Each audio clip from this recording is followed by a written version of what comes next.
Hello, welcome to Gardener's World. Don't you love the weather? Last week I was talking to you, the sun on my back, and it was glorious. But we have had the most horrendous downpours, and it's just flattened an awful lot of things.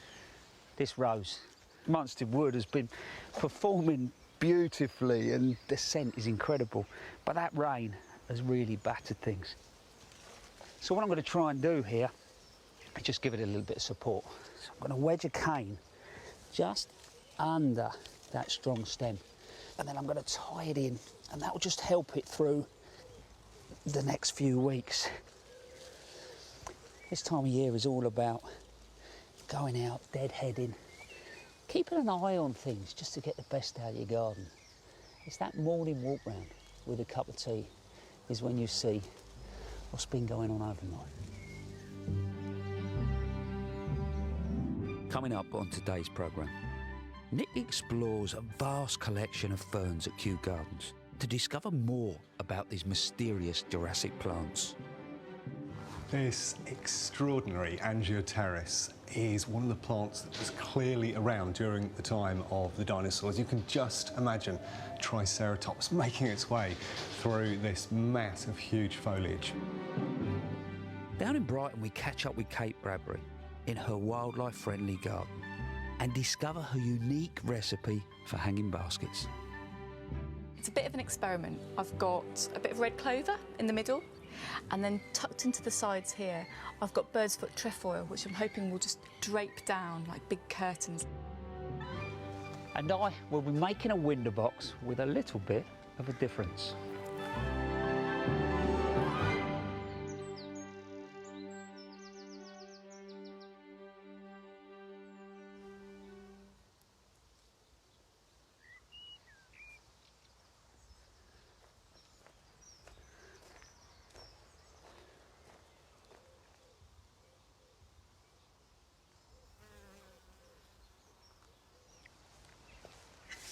So the first job I want to crack on with today is getting some height in the back of this border.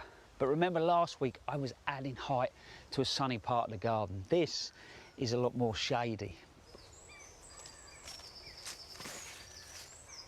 When you talk to people about shade and planting in shade, it can be a little bit confusing. I'm going to classify this as partial shade. The sun comes up in the morning and it gets a decent little sort of dousing then, and it'll always be dappled. So through the day it's going to get little glimpses of sun. So the next thing is the soil. You might think because here, big trees behind me and it's a reasonably shaded area that it's going to be dry. But no, it's not. It's at the bottom of a slope and the soil tends to hold the moisture pretty well throughout the year. But then when it comes to choosing plants, how do we get that little bit more out of our planting? So if you look what's in front of me, first of all, I've got a Aruncus. Lovely flower now, but quite an interesting leaf shape. Come in front of me, Glenina. Interesting leaf shape, but look at the stem colour. And then if we come across, and this one is a bit of a mouthful, it's called Caringichoma, but look at the leaf shape, but also look at the stem colour. Different again. That, by the way, has got this beautiful yellow flower and it's sort of bell-shaped. Now if we move back to the Glenina, look at the flower shape. It's just different from the Caringichoma. And then over there, the Aruncus is different again, it's feathery. And that for me is how you add extra details and interest to your garden. So the first plant I want to put in is this Phyllictrum, and it's called Flavum glaucum. And you can see that leaf shape is different. And flower-wise, it's really nice, soft yellow. So that will get to 1 metre, 1.5 metres, depending on the conditions of your garden. I'm going to leave the cane in this year with this plant because it is one of those plants that if I take that cane out, you can guarantee, especially with the variable weather, that it'll end up getting snapped. Next year it'll clump up and it'll be a really strong plant that might not even need support. Coming across to the next one. So this is Petrinia and it's called Punctiflora.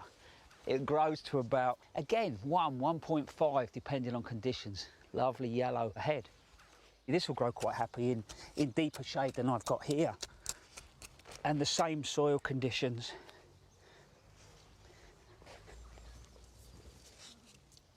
So, there you go. Let's get that in there. Get this last one in. So the last one is called Actaea yesoensis. Beautiful foliage plant.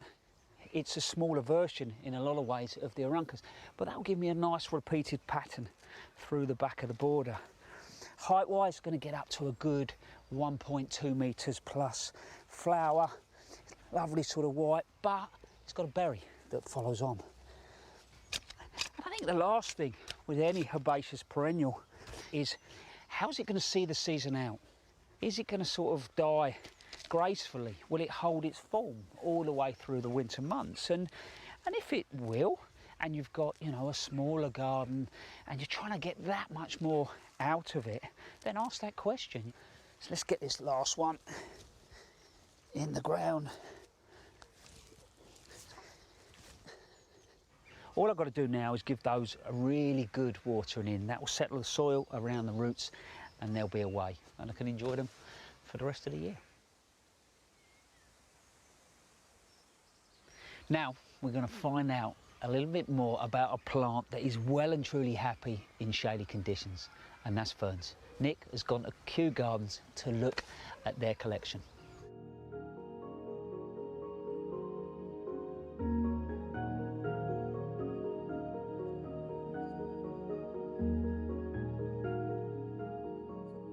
Brits have had a fascination with ferns ever since those early Victorian plant hunters started bringing them back from exotic climes.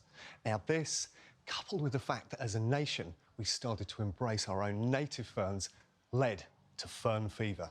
And they're just as prominent in our homes and gardens today. Ferns are an incredibly diverse group of plants from a wide range of environments, with an endless variety of leaf shapes and patterns. They add an understated elegance, whether used alone or to enhance other plants. There are over 10,000 species of ferns in existence across the world. This is the maidenhair fern. It makes a fabulous houseplant, and one of the reasons it gets that name is because it has these super fine, almost hair-like stems. And so if you look at the plant from a distance, almost appears as though the leaves are floating.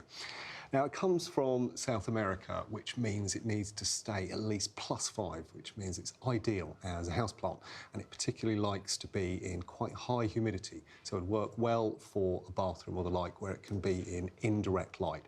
If you want to up the ante, then it might be worth considering growing its big brother.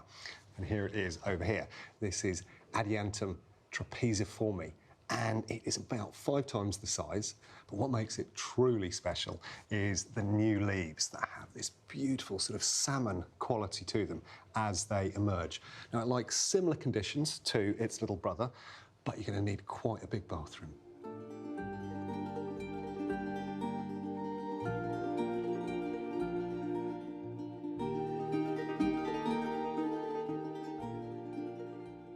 This is Oceanopteris gibber. It's one of the very best tropical ferns. It comes from Fiji, and it's a relative baby compared to other tree ferns. It'll go up to about 1.5 meters high. Now, of course, coming from the tropics means that it needs an absolute minimum of 15 degrees. So it's ideal for a conservatory that you keep sort of high levels of moisture in. Now, in terms of keeping it happy, it wants to be in fairly dappled shade. It needs a quite acidic soil, and in terms of the compost that you use, something like a well-composted bark would work extremely well.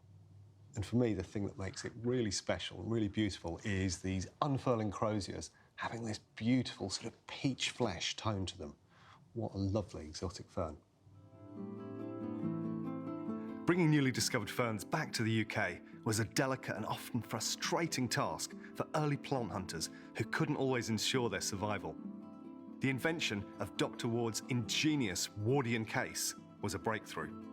This glazed box or mini glasshouse provided enough essential light and humidity for plants to survive many months on long journeys, and for ferns in particular, it protected them from the salt-laden winds they'd experience at sea. It also gave botanists clues. on how to cultivate fern species and enable them to flourish in giant glasshouses like this one. So, Alice, we're surrounded by these fabulous ferns, such range and diversity. They're one of the most ancient plants, aren't they? Yeah, so ferns evolved about 400 million years ago, so well before flowering plants. So they were around at the time of the dinosaurs?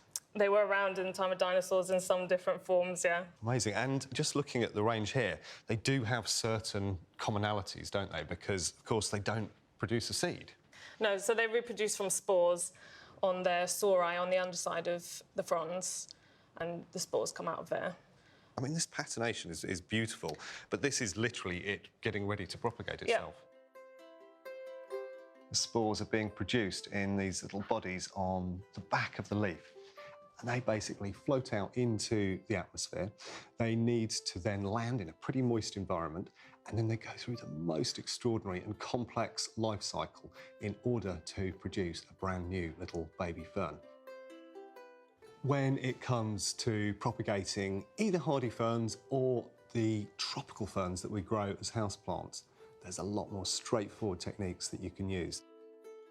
Some ferns, like woodwardias, will make a bulbil on the underside of the frond, which sort of weighs down the tip of the plant, and then they'll then root out and sort of make another plant, and then they sort of travel around. Sort of like leapfrog that. along. So it's almost like stolons in a strawberry, Yes. that it can sort of, you know, make its way across the landscape. Yes. If you think about some of our hardy ferns, things like the shuttlecock fern, that's very simple to deal with in spring. It's just a case of digging up a complete plantlet and moving it elsewhere in the garden.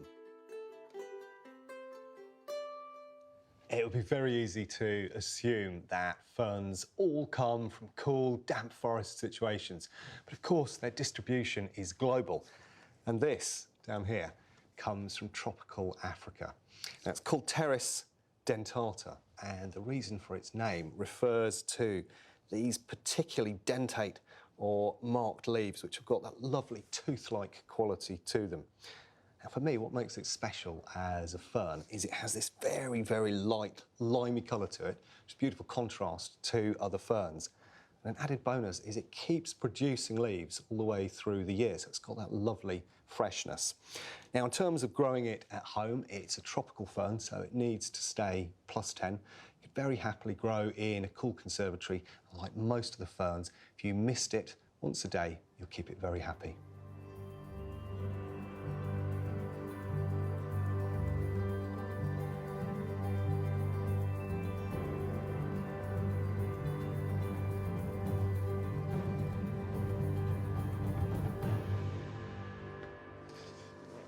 This extraordinary Angioteris is one of the plants that was clearly around during the time of the dinosaurs. You can just imagine Triceratops making its way through this mass of huge foliage. Now, it's a plant that comes from Madagascar, but it's also spread across through to the South Pacific Islands. And there are two things that make it truly extraordinary. First of all, these fronds, these leaves, will go up to 8 metres long, so it's truly, truly vast. And secondly, it has the most extraordinary spore distribution technique. The spores actually explode off the back of the leaves. The other thing that I love about this plant is the base of it. Look at these, they literally look like dinosaur feet. Ferns are adapted to such a wide range of environments that there's sure to be one which will thrive in your home.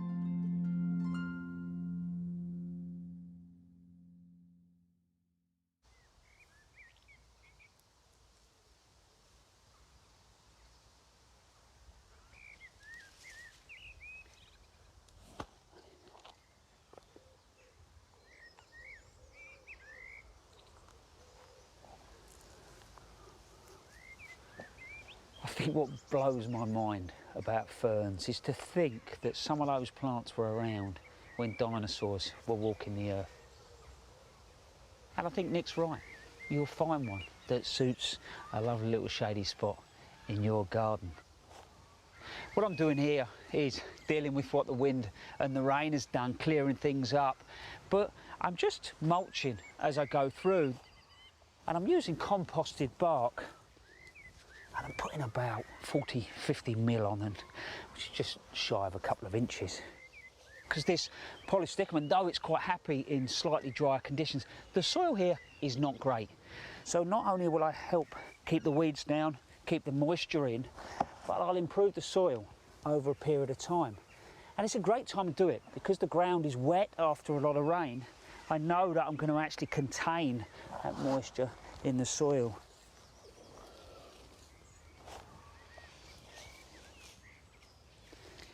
And now we're off to visit the first of your gardens, and we're going to meet a viewer that does not let anything in her garden go to waste.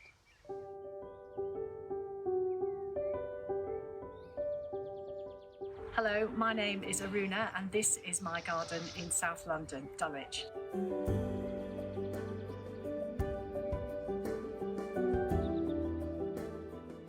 One of the best things about it is this huge oak tree, which is actually not in my garden. It gives me masses of shelter and privacy. There's loads of wildlife in it and I love it. The leaves collect behind my shed and produce an inexhaustible supply of leaf mould. I can use it sieved to make compost, and I can use it also unsieved just as a mulch around my plants. I garden on very heavy clay, so I need a soil conditioner such as this to break up the soil and improve the structure. And this is the lovely leaf mould that I'm left with. My children are grown up now, so they no longer need the swings. So I decided to plant a raised bed beneath the swings and use the structure as a support for canes.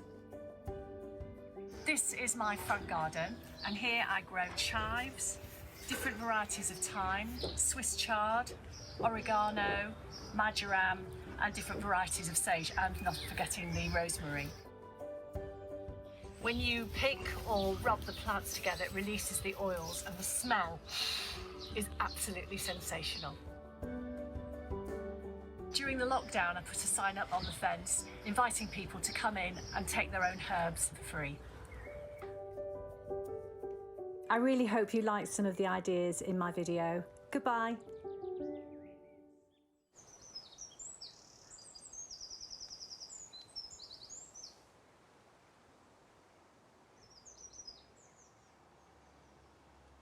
Aruna, you look like you are creating some cracking stuff. And I would say to anybody, if you've got the room, then actually creating leaf mould is fantastic. I call it garden gold. And talking about leaf mould and growing medium in general, you might have read or heard in the press over the last 4 to 6 weeks that the government are going to phase out the use of peat. So if you're used to gardening with peat and you've been doing it for years on end, this is now a different material that you'll be working with in the long term. But as a gardener, can you garden without peat? Yes, hand on heart, I think you can. I've been doing it for a long, long time. I've had some disasters and I've had some real successes, but I've got myself to a place where I can happily garden without peat. And I thought it would be interesting just to get my hands on a few bags of different peat-free multi-purpose composts and see what they were like. And even I was slightly blown away by the difference in them. I put my hands in these. Straight away you can see that these mixes are made from different materials. Here I can see that there's wood fibre in there. There's even some soil. I move in here, you can see there's a bit of horticultural sand, composted bark. And then here I can see the coir in it straight away, composted bark, but also the texture of them is changing. I go across to the end here and this is a lot coarser and there's grit in it.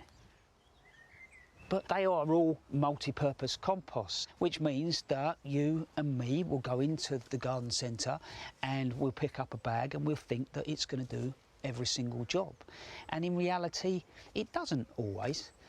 So if you think about seeds to start with, well, I'd be looking probably for a finer compost. So actually, if I was going to choose, I'd probably go to this one. It's quite fine and I probably wouldn't have to sieve it. But then if I went across and this is what I had, well, that's fine. I'd just sieve it through and I'd make myself a fine seed bed.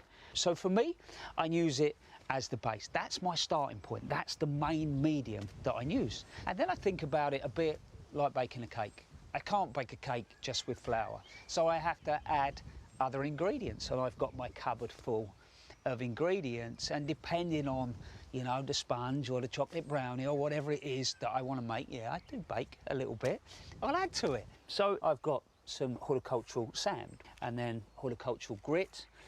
They all do slightly different things. Perlite, which is basically a volcanic rock, and then I've got topsoil. Most of it I get in a bag, and also composted bark. So that's my ingredients that I start to add to my peat-free mixes. So first thing, we're in the garden, we want to pot something on and we want to keep it there longer term. First thing I'm going to do is just take a random peat-free mix, and we've got one pot of that. And think about the hosta. What does it love? Probably a decent amount of moisture around its roots. So what I'm going to do is I'm going to add, at the moment, about half a pot of topsoil and then see what that's like. I think, yeah, that's not too bad at all. Now what I'm going to do is add a little bit of composted bark. And I think, well, that'll actually help with the moisture retention. And also I can already feel that, you know, it'll hold the moisture really, really well. All I am going to do is just do another half a pot, I hope you're writing this down, of peat-free compost. Let's get that in. So now look, got a nice mix ready to go. So now let's take our pot, a little bit of mix in the bottom there, and I'm making sure the pot's not too big. And then I'm just going to fill in around the sides. But you can see, I'm thinking about the plant, I'm thinking about the conditions that it might want to be in the long term. So that's potting up. Another thing we do this time of year is taking cuttings. For cuttings, in reality, I want to keep it nice and open. So I might possibly go to gravel, but I don't now. I tend to use perlite. Probably use about 60-40, so about 40% of the perlite. And that might sound like a lot, but I'm going to keep this nice and open. And to test it, once I've done, squeeze and then falls open. I know now that will be nice and open and the roots will get growing quickly. So there you go. That's just a couple of jobs that you might do in the garden and how I would use peat-free to do it. And it is just my take. What I do know is over the last 30 years, using peat-free hasn't really affected what I get from my garden.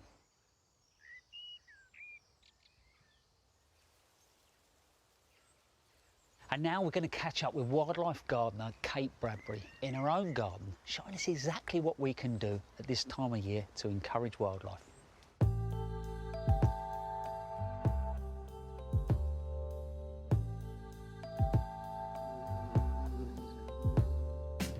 When our gardens start buzzing, it's so satisfying, knowing we're providing good food and homes for insects. But when I built my pond, my dream was for newts, toads and frogs. Frogs are the next layer up in the food chain and definitely a gardener's friend. They breed in ponds and will sniff out a new one to see if it suits. And guess what? The frogs found my pond for the first time this spring and laid masses and masses of frog spawn. And now my pond is full of tadpoles. Eggs and tadpoles make great food for other species, so only about 1 in 50 grows into a froglet. And when the froglets emerge from the pond in midsummer, they need damp, dark habitat to shelter from predators, which is why I've made them this log pile, which is less than 2 metres away from the pond. But then when they're in the garden, they in turn eat loads of pests and other beasties, like small slugs and snails, flying insects and beetles. So it's a win-win situation for the frogs and the gardeners. I fringed the end of the pond with plants like cranesbill to give the froglets cover as they clamber out. But I'm hoping this water forget-me-not and brook lime will also attract new visitors. The reason they're here is because newts use them to lay their eggs.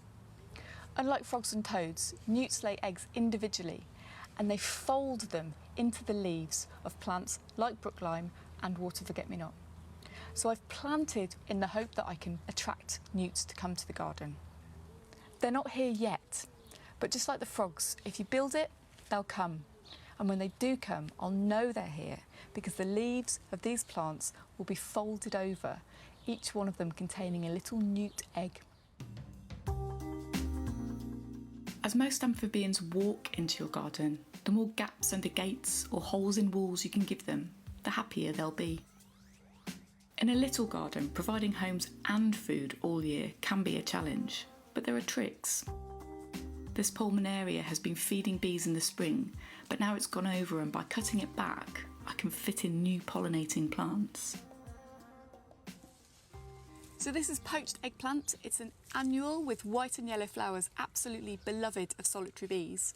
I'm going to plant a few just around the pulmonaria here. It's going to fluff up, it's going to flower, it's going to provide loads of nectar and pollen. And then when the pulmonaria needs the space back, these will have gone over and I can just whip them out. I grow loads of these. They're really easy to grow from seed. They're so useful for bees, and I can just dot them around whenever there's a space that needs filling. They'll definitely go here too once I've chopped back this leggy cerinthe or honeywort. And since I built my garden, it's also inspired neighbours to plant up theirs, so there's even more colour nearby.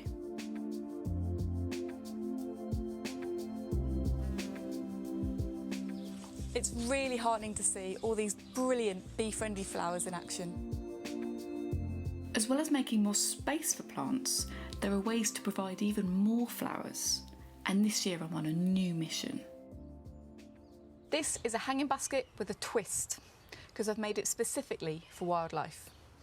It's a bit of an experiment. I've got a bit of red clover in the middle, and then draped around the edges I've got more poached eggplant, and then tucked into the sides here I've got bird's foot trefoil, which I'm hoping will just drape down like big curtains.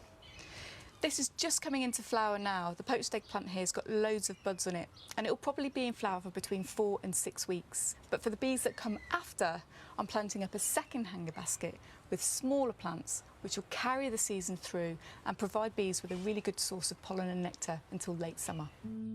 Bird's foot trefoil is a really good all-rounder, loved by bees and the caterpillars of the common blue butterfly. This is red clover, which is a fantastic bee plant. And the flowers are composite flowers, and they have long corollas or flower tubes. So they're perfect for long-tongued bumblebees. So the really big fat bumblebees you see going into foxgloves, those are called garden bumblebees, and they've got really long tongues. And then the little gingery ones are called common carders. They're the ones that will visit the red clover, hopefully in my hanging basket.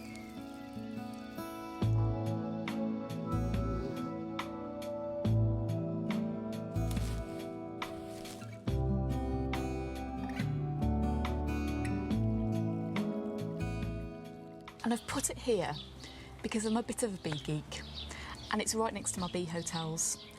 And not only do I want to look at the bees visiting the flowers and going straight to the bee hotel, but I'm hoping it might attract new species too. First though, I'll have a well-deserved sit down. The most important thing I've learned since creating this wildlife garden is that you have to take time to sit and enjoy it. Because that's how I get to learn so much more about the wildlife that's already here, as well as see the new species when they arrive.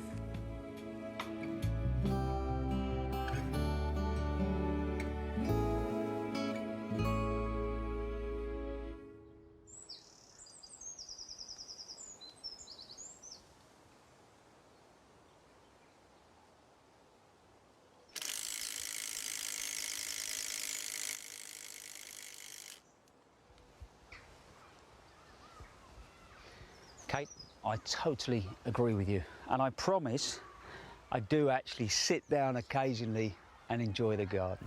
But I've been thinking, if I had to pick one favourite thing about creating this garden, it's got to be the wildlife that comes in and enjoys this space with me. And this is a bee hotel, and it's actually Mark II. I put one up last year, which is just along there. And I put so much research into the mason bee and the size of the hole that you needed, and I needed to sand it out and make sure it was clean and it pointed the right direction. Put it up, and in with 2 weeks, a leafcutter bee had moved in. And I'm hoping that this gets occupied very soon. I think us as gardeners, we know how important the spaces that we create are for wildlife, but so do young people. Also, so do BBC Radio 2, because they're running a competition called the Big Bee Challenge, and it's for young people from 6 years old to 12 to design a garden that will encourage and provide for bees. And the winner will have their garden built at an NHS unit for young people. But you haven't got long. The competition closes on Monday the 5th of July at 6 p.m. Have a look on our website, all the information is on there. But please, please, get stuck in, have a go. You never know, you might win it. Now, still to come on today's programme. We visit the Isle of Man, where its unique climate makes it a paradise for gardeners. We have the Gulf Stream running past us, so we don't get the cold temperatures that you would associate with other parts of the UK. I think people are extremely surprised by what we're growing here. And for those that want to squeeze a little bit more from their space, I'll be building a window box. But first, we meet a viewer that has transformed her backyard using pots.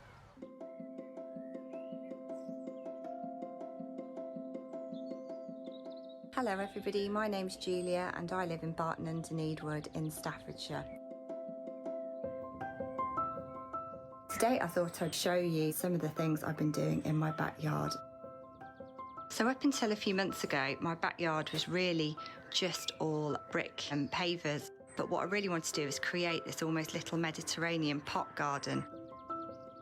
This is my herb area, which is underneath my kitchen window. I'm not so great with watering my hanging baskets, so I've done grass hanging baskets this year, which are actually looking really good. I've also found a massive love for hostas. I've always liked hostas, and I had about 5 or 6 in the back garden that were getting rather big. So all these ones this year, you can see, have been divided off 6 plants. That was an old Christmas tree that was bought to go in my office last year, and I've salvaged it and it's doing really, really well. This is my little sanctuary at the moment where I can just come of a morning or an evening and have a cup of tea. It's been really good as well because it's taught me how I can make use of plants that are getting rather squashed and crushed under bigger plants within my garden.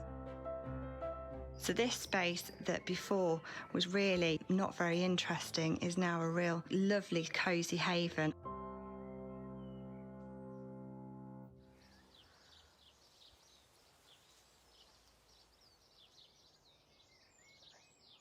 Julia, I thought your hostas looked absolutely fantastic. They're a lot better than mine. Mine have been absolutely mullered by the slugs and the snails. Now, not a lot of people know this, but during the winter months, I actually enjoy locking myself in the shed and carving, making things out of timber and stone. So this year, I came up with an idea for some window boxes. So I'm going to show you something. This might be a little bit awkward because obviously he's not going to move. So there we go. It's a box that's got a series of sections in it. You could put a pot in there quite simply, or what I'm going to do is plant each space, and then when something goes over, you can actually tease it out without disturbing everything else. He's definitely not going to move. So I don't know quite how we're going to do it. Come on, little fella. Right, down there. Good boy. So, you're going to need a front and you're going to need a back. The timber that I've used is oak, but you could do this with softwood, paint it and detail it as you want. Thickness wise, I've gone for 2 centimetres thick. And then the depth of my timber is actually 20 centimetres, and that depth is great for the planting, but also to put a pot in as well. And then the length of this is actually 113 centimetres long. So each compartment is 20 centimetres by 20 centimetres. And that allows me to put my ends inside my timber. It's going to be a lot better for the timber and actually visually just looks better. And then my dividers are actually obviously 20 centimetres from front to back, but they're only 17 centimetres high. So you can probably just see there, I've just set them down very slightly so that when the box is planted, it still looks like one complete box.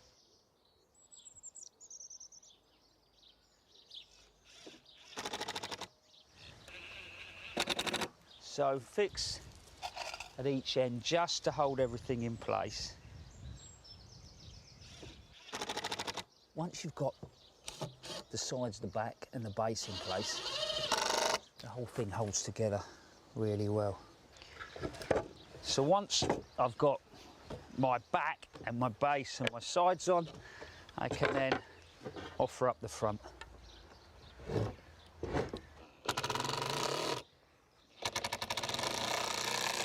So for me, the brass screws on the front, just give it a lovely bit of detail. Right, so divides are going in.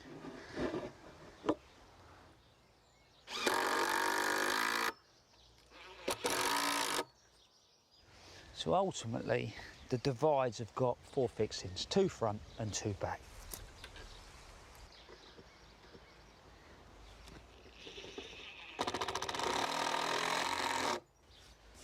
So there you go. That's the last one, and it's solid. The last little detail, which is slightly indulgent, is the carving. Just to create a bit more interest all the way along. I honestly do get the same thing from this that I get from gardening.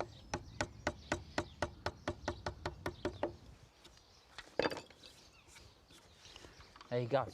All I need to do now is drill a hole in each compartment just for drainage.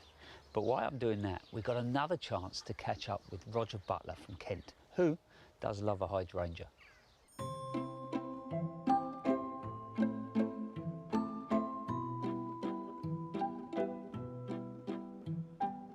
Well, I started growing plants when I was 8. My aunt grew chrysanthemums and dahlias, and I quite liked them, and I started growing them myself. And since then, I've moved on to growing trees and then shrubs, and hydrangeas has become a bit of a speciality.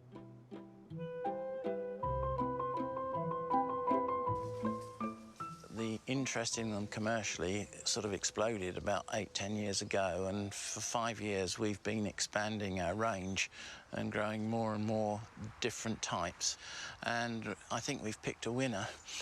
They're not Granny's plants anymore.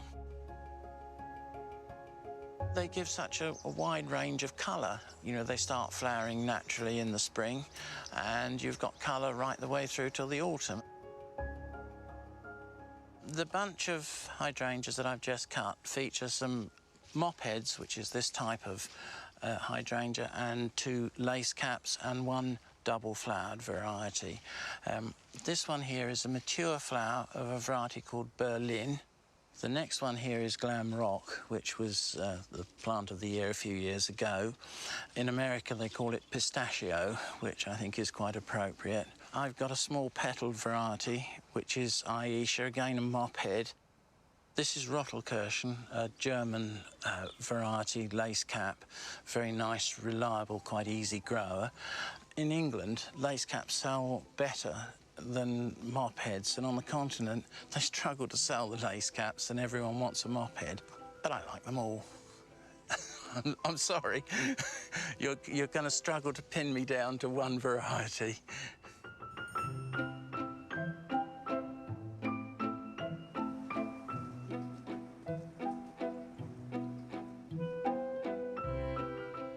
Well, the unusual thing is that the soil decides the colour of the plant, and these 2 plants here are the same variety, they're Magical Revolution, and the only difference between these two plants is the compost that they're grown in. This pink plant has been grown in an alkaline soil, whereas the blue one is grown in an acid soil with added aluminium sulfate. And of course, if you grow it in a container, it's easy to control the soil pH. And if you plant them in your garden, it's pretty much pot luck as to what colour they'll be in the coming years. They'll probably say blue or pink for the first year, but as the soil affects them, they'll go to whatever the soil type allows.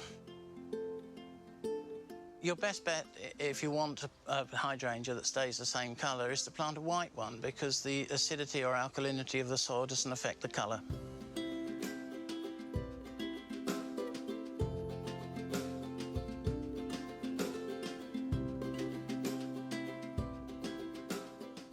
The word hydrangea comes from Greek, and it comes from two words, one of them for water and the other one for vessel or container. So it's giving you a clue they need quite a lot of water. If you want to grow the very best plants, they need to be in slight shade, in a very organic compost, and they are quite hungry. They need quite a lot of feed. Paniculatas are fine in full sun. They'll grow virtually on most soils. Some of them grow to 10, 12 feet. I love my plants, and I grow a lot of plants. My wife sometimes says to me that I won't sell some of the plants on the nursery because I like them so much, and she's right. She's absolutely right.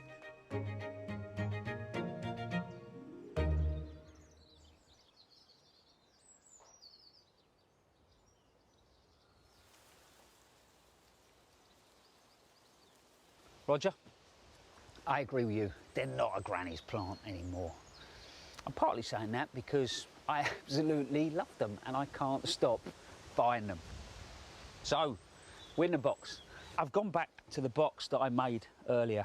This has been oiled so it will last that bit longer. I'm going to plant this up with a series of herbs. The first thing I'm going to do is just put some horticultural grit in the bottom of each. What you don't want is the water sitting at the bottom, partly for the wood, but also the roots on your plant.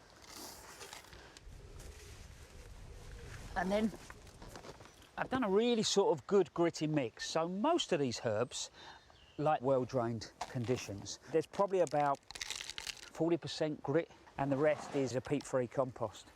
And the first thing I'm going to put in is the sage.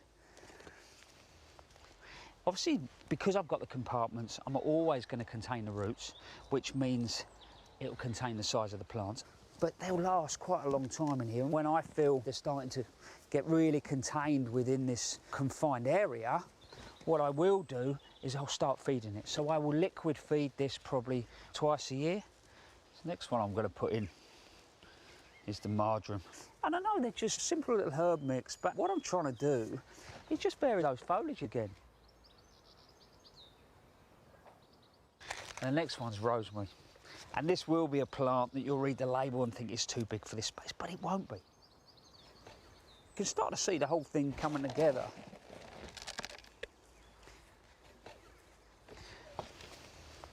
And now this is just a thyme, it's called silver posy. But you could grow all sorts in here. And the lovely thing with this is that you can chop and change. You know, I could tease that out, put something else in. If that got too big, don't need to disturb these. Whereas actually in one box, they would all start to mat together. Now, I'm going to put some parsley in. The parsley doesn't need it so well drained. And I think that's the last little trick, is that you can control the compost type, your mix types, in every single container. So here, I've used a mix that's got composted bark in it and less gravel.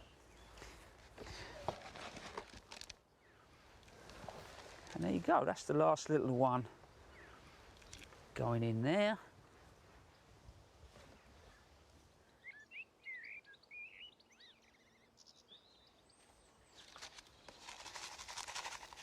So what's lovely, it just keeps all the compost in place, but really sets the plants off. There you go. I hope that's given you a few ideas. I have just the spot for it. And I'm going to get someone to help me move it there. And I'm not going to water it until it's finally in place, because it will, at that point, be a little bit heavy. Now, we're off to the Isle of Man to see a rather beautiful garden. I'm Adam Quayle, and we're at the Milntown Estate on the Isle of Man. I've been garden manager for the last 4 years, and I absolutely love working here. The grounds have undergone a considerable transformation. The walled garden was actually originally an orchard. All there was the large camellias and rhododendrons which were around the perimeter. Everything inside has been planned and planted in the last 8 years. The microclimate on the Isle of Man has influenced what we are growing here, and being so far north, you wouldn't associate that. We have the Gulf Stream running past us, so we don't get the cold temperatures that you would associate with other parts of the UK. We have Dodonia viscosa purpurea with its lovely lush purple foliage. We have Echium pineanas with their beautiful tall flower spikes that are just laden with bees. We can grow Aeonium arboreum. Their hardiness zone is H1C, which you would only be putting them out in the summer months in other parts of the UK, but we overwinter them outside. So here we have some Aeonium arboreum cuttings. It's a semi-succulent, and we will take all the bottom growth from them, and then that would be our cutting ready. What I'll do though is set these aside for a day to let the actual cut heal over to stop infection. Now, what I would do is some horticultural grit compost mix, make a hole, just a few cuttings in each. Now, you'll leave this, you'll give it a good water after, and then you'll leave it for 6 weeks, and this will have rooted. And what you're left with is a nice, healthy Aeonium plant. You see all the foliage has come back on the bottoms. I think people are extremely surprised by what we're growing here. They usually ask a lot of questions on how we can grow it and what special things we do. Do we fleece the stuff over the winter? Do we wrap them? Do we bring them in? And fortunately, we don't need to. So here we are in the Jungle Walk, this being one of my favourite areas in the garden. It's an architectural element that we've added to this area.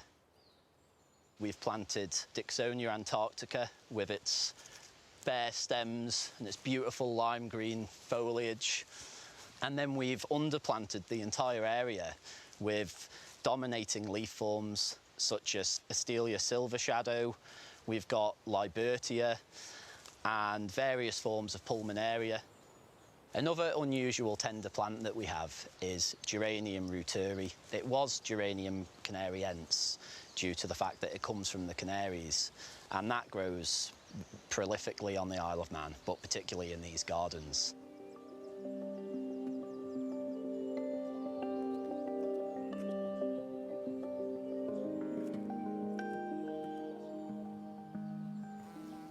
So here we have the Fuchsia magellanica, considered to be the Manx fuchsia, just because it's naturalised so well. It was brought over in about 1850, and then it's just spread from there into the woodlands, the hedgerows. It's done so well on the island because we do not have the cold winters, so they will just keep going and going and going.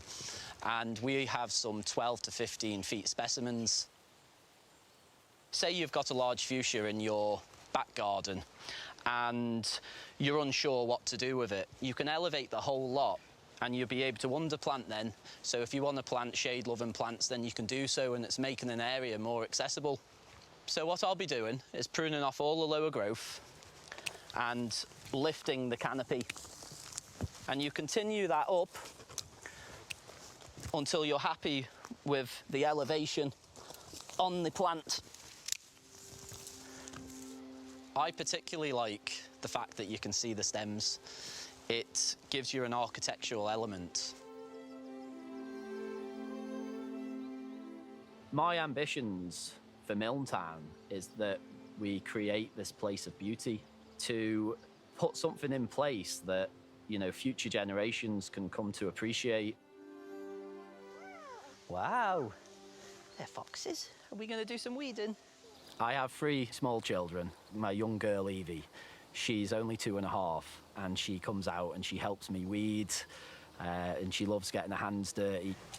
Dig. No, dig. Oh, you're doing a good job. Yeah. Aren't you?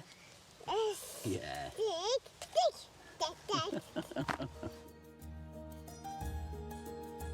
When I first started Milntown, it was a job. Then it became my passion, then my hobby, and then I moved. I got a cottage on site, and then it became the place that I live. It's amazing. I wouldn't live anywhere else, or work anywhere else.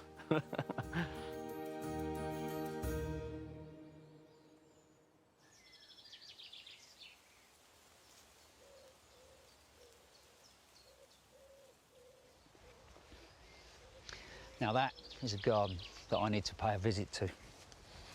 But aren't we lucky in the UK to have that huge variation in conditions which allows us to grow so many varieties of plants?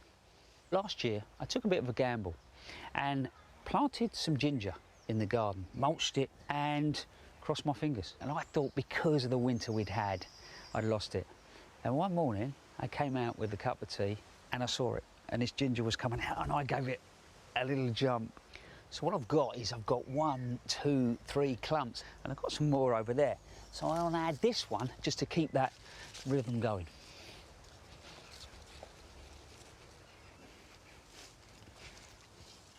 So I think that's going to work really well in there, that contrast between those 2 foliages.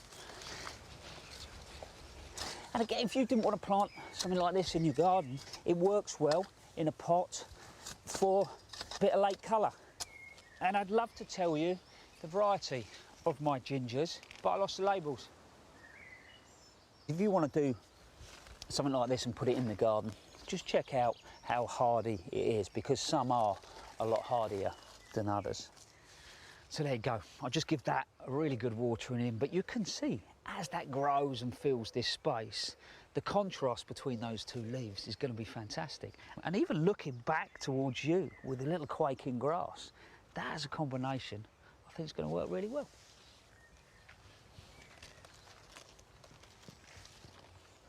And now we're off to Epsom in Surrey for the last of your gardens. And we're going to meet a viewer that has grown one of my favourite climbers.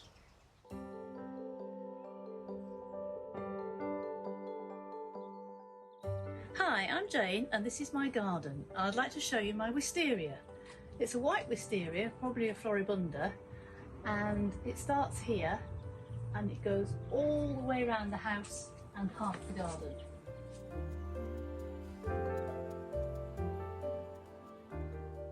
I planted it 27 years ago and it's very special to our family because it first flowered 5 years later on the birth of my youngest daughter, and it's flowered every year ever since in May and June.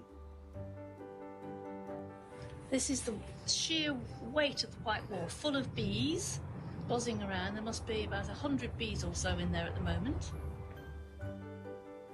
And then I've managed to extend it along the back of the house and down the fence, and I don't know where it's going to stop yet. The smell is absolutely amazing. The perfume is wonderful. And this is my favourite place to sit for a cup of tea, because you can see up into the wisteria and then you can see through to the white wall and the rest of the garden. It's so magical to be in this tunnel.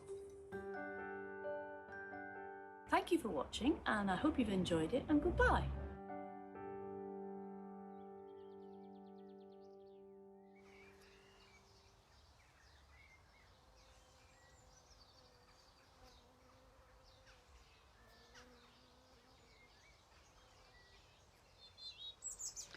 Jane, you seem to be getting as much joy from your wisteria as I do mine.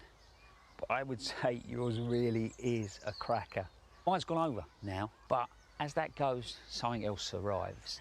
And for me at the moment, it's this little collection in front of me. You've got the Astrantia, lovely sort of white paper-like flower with a pink flush, grasses coming up through it. But my favourite bit is the way that the seed heads of the Geum are sat amongst the Astrantia. The only problem is this pulling me because of its beauty means that this rheum at the back here has caught my eye. Needs a little bit of work. You could say I've been sharing that with slugs and snails. But you look closely in there, you can see there's new growth. So what I'm going to do is I'm going to cut that back, give it a mulching around, and it will come good later on in the season. But while I'm doing that, here's something you could be doing at the weekend.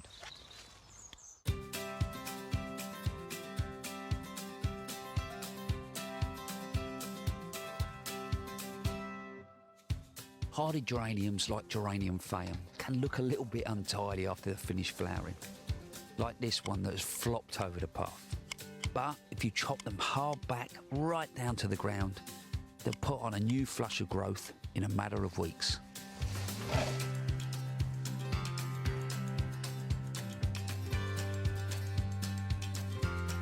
It's not too late to get some kale going for winter.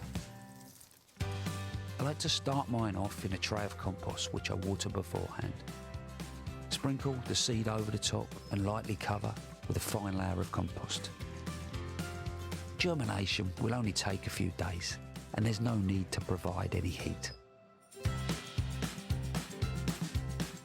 To spruce up your garden and help prevent grass from invading your borders, it's worth giving the lawn edges a regular trim.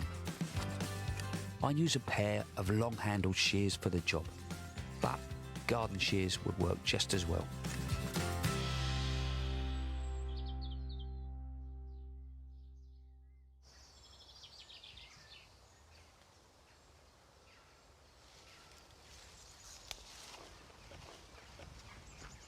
Is there anything that says summertime more than strawberries and cream? I think not. But also something else that says summertime to me are the flower shows. And you'll be pleased to know that the RHS Hampton Court Palace Garden Festival is back. And the coverage starts next Wednesday. And I, for one, am chuffed to pieces because it will be lovely for me to catch up with some old friends. So hopefully I'll see you there. That is about it from us. I hope you've enjoyed the last couple of weeks because I have really loved sharing the garden with you.